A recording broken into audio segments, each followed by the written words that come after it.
پھر اٹھ کر آگے بڑھے۔ آپ نے اس بار بھی بٹھا دیا۔ تیسری بار پھر اس نے مسلمانوں کو للکارا۔ اس بار سیدنا علی رضی اللہ عنہ نے عرض کیا، اے اللہ کے رسول صلی اللہ علیہ وسلم، میں جانتا ہوں یہ عبد ود ہے، آپ مجھے اس سے مقابلے کی اجازت دیں۔ اب آپ صلی اللہ علیہ وسلم نے اجازت دے دی۔ اپنی تلوار حضرت علی رضی اللہ عنہ کو عنایت فرمائی، اپنے پاک ہاتھوں سے ان کے سر پر پگڑی باندھی۔ علی رضی اللہ عنہ دوڑتے ہوئے گئے اور عبد ود سے بولے، میں نے سنا ہے تم نے لوگوں سے کہہ رکھا ہے کہ جو شخص میرے سامنے 3 باتیں پیش کرے تو میں ان میں سے ایک کو منظور کرتا ہوں۔ اس نے کہا، ہاں یہ ٹھیک ہے۔ اس پر سیدنا علی رضی اللہ عنہ نے اس سے کہا، تب پھر میں بھی 3 باتیں پیش کرتا ہوں۔ پہلی یہ کہ تو اسلام قبول کر لے۔ اس نے انکار کیا۔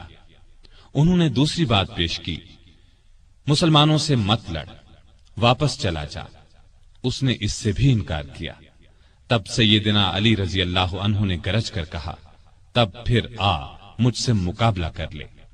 عبد ود یہ سن کر ہنس پڑا، کہنے لگا، میں کبھی سوچ بھی نہیں سکتا تھا عرب میں مجھ سے کبھی کوئی لڑنے کی جرأت کرے گا۔ یہ کہہ کر وہ گھوڑے سے اتر آیا اور بولا، تم کون ہو؟ سیدنا علی رضی اللہ عنہ نے فرمایا، میرا نام علی بن ابی طالب ہے۔ عبد ود یہ سن کر کہنے لگا، تمہارے والد میرے دوست تھے، اس لیے میں تم سے لڑنا نہیں چاہتا۔ یہ سن کر سیدنا علی رضی اللہ عنہ نے فرمایا، لیکن اے اللہ کے دشمن، میں تم سے لڑنا چاہتا ہوں۔ اب عبد ود بپھر گیا اور آگے بڑھ کر علی پر تلوار کا وار کیا۔ علی رضی اللہ عنہ نے ڈھال آگے کر دی۔ وار اس قدر زبردست تھا کہ تلوار ڈھال کو کاٹ کر ان کی پیشانی پر جا لگی۔ وہ زخمی ہو گئے۔ زخم کھا کر وہ شیر کی طرح جھپٹے اور عبد ود پر ایسا وار کیا کہ تلوار اس کے کندھے کو کاٹتی سینے تک آ گئی۔ وہ وہیں ڈھیر ہو گیا۔ اس کے گرتے ہی سیدنا علی رضی اللہ عنہ نے زور سے نعرہ تکبیر بلند کیا۔ اب عبد ود کے کچھ ساتھی آگے بڑھے، لیکن وہ بھی اللہ کے شیر کے آگے نہ ٹھہر سکے، بھاگ نکلے۔ ان میں سے ایک نوفل بن عبداللہ خندق میں گرا۔ علی رضی اللہ عنہ نے اسے خندق میں اتر کر تلوار سے قتل کیا۔ رسول اللہ صلی اللہ علیہ وسلم نے بنو قریظہ کی طرف کوچ کا ارادہ کیا تو سیدنا علی رضی اللہ عنہ کو فوج کا جھنڈا دے کر آگے روانہ فرمایا۔ پھر آپ 3000 مجاہدین کے ساتھ روانہ ہوئے۔ لڑائی سے پہلے ہی بنو قریظہ ہمت ہار گئے اور ہتھیار ڈال دیے۔ مدینے سے 60 کلومیٹر دور فدق نامی یہودیوں کی بستی تھی۔ یہ یہودی خیبر کے یہودیوں کو مسلمانوں کے مقابلے پر اکسا رہے تھے۔ آپ صلی اللہ علیہ وسلم نے سیدنا علی کو 200 سوار دے کر ان کی طرف روانہ فرمایا۔ مسلمانوں نے ان لوگوں کو شکست دی، وہ بھاگ نکلے۔ مسلمانوں کے ہاتھ 500 اونٹ اور 2000 بکریاں لگی۔ وہ ان کو ہانک کر مدینے لے آئے۔ بیعت رضوان میں بھی سیدنا علی ساتھ تھے۔ صلح نامہ لکھنے کا کام ان کے سپرد ہوا۔ انہوں نے شروع میں بسم اللہ الرحمن الرحیم لکھا تو قریش کے نمائندے نے اس پر اعتراض کیا اور کہا، ہم رحمان کو نہیں مانتے، لہذا یہ لکھا جائے بسمک اللہم۔